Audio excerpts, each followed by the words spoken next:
Obat kapsul itu tidak cuma sekedar wadah plastik loh. Di balik cangkang gelatin yang kita telan, ada teknologi rumit seperti rotary dye process dan perhitungan plasticizer yang presisi agar obat tetap stabil. Di video kali ini, saya akan menjelaskan perbedaan mendalam antara kapsul lunak versus kapsul keras, serta masalah stabilitas yang sering terjadi di laboratorium. Simak video sampai habis ya. Pertama, kita akan bahas tentang komponen cangkang kapsul. Jadi, teman-teman, cangkang kapsul umumnya itu terbuat dari gelatin. Namun, terdapat komposisinya berbeda antara kapsul keras dan lunak. Tujuannya untuk mencapai fleksibilitas yang diinginkan. Berikut ini komponen dari cangkang kapsul. Pertama ada gelatin, yang merupakan bahan utama polimer yang berasal dari hidrolisis kolagen hewan, seperti dari tulang atau kulit sapi atau babi.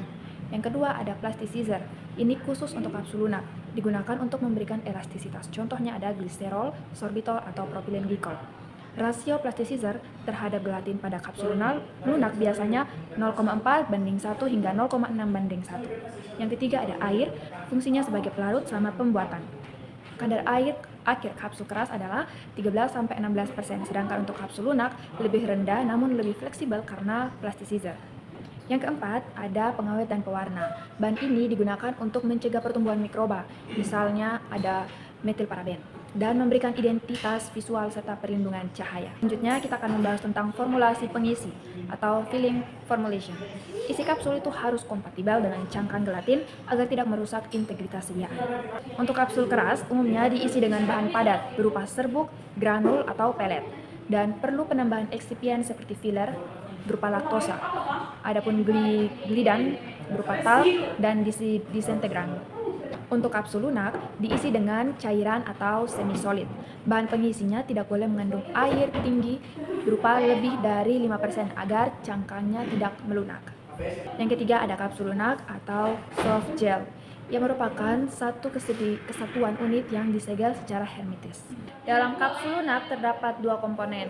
Yang pertama itu larutan minyak, yang mana dalam kapsul lunak ini menggunakan minyak nabati berupa minyak jagung atau kedelai sebagai pembawa zat aktif lipofilik, misalnya vitamin E. Komponen yang kedua yaitu suspensi.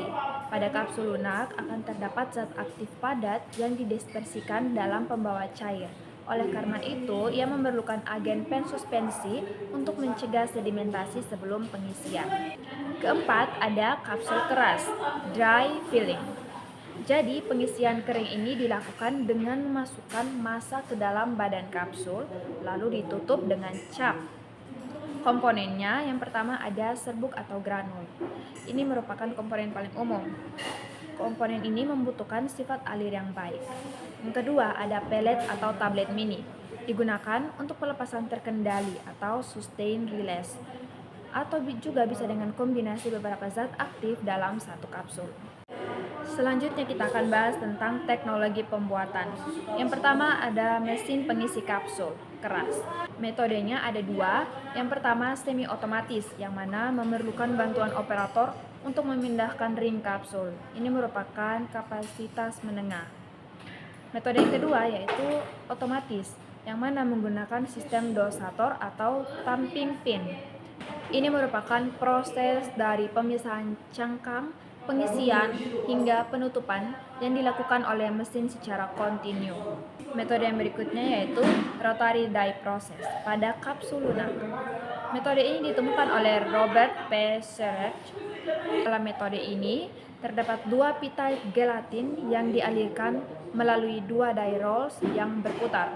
Saat pita bertemu, zat aktif akan disuntikan dan die memotong serta menyegel gelatin secara bersamaan dan akan membentuk kapsul. Oke teman-teman, sekarang kita masuk pada masalah stabilitas, yang mana interaksi antara isi dan cangkang itu sangat krusial. Ada beberapa poin yang perlu kita perhatikan. Yang pertama ada migrasi air.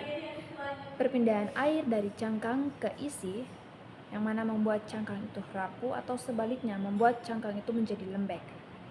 Yang kedua, cross-linking gelatin.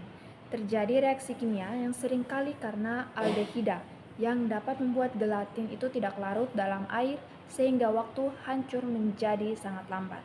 Ketiga ada pelunakan cangkang. Ini akibat penggunaan pelarut higroskopis dalam isi kapsul yang menarik kelembapan. Selanjutnya, kita masuk pada pembahasan tentang evaluasi mutu atau quality control. Berdasarkan standar farmakope seperti Farmakope Indonesia edisi 6 atau USP, ada beberapa evaluasi yang perlu kita perhatikan. Yang pertama yaitu uji di solusi, yang mana pada uji ini akan mengukur kecepatan zat aktif larut dalam media cair. Contohnya simulasi lambung atau usus. Yang kedua, uji waktu hancur. Jadi kapsul itu harus hancur dalam waktu tertentu, biasanya kurang dari 15 sampai 30 menit. Ketiga yaitu keragaman sediaan, meliputi keragaman bobot atau keseragaman kandungan untuk memastikan dosis tiap kapsulnya sama. Keempat, uji kebocoran. Uji ini khusus untuk kapsul lunak yang mana untuk memastikan penyegelannya sempurna.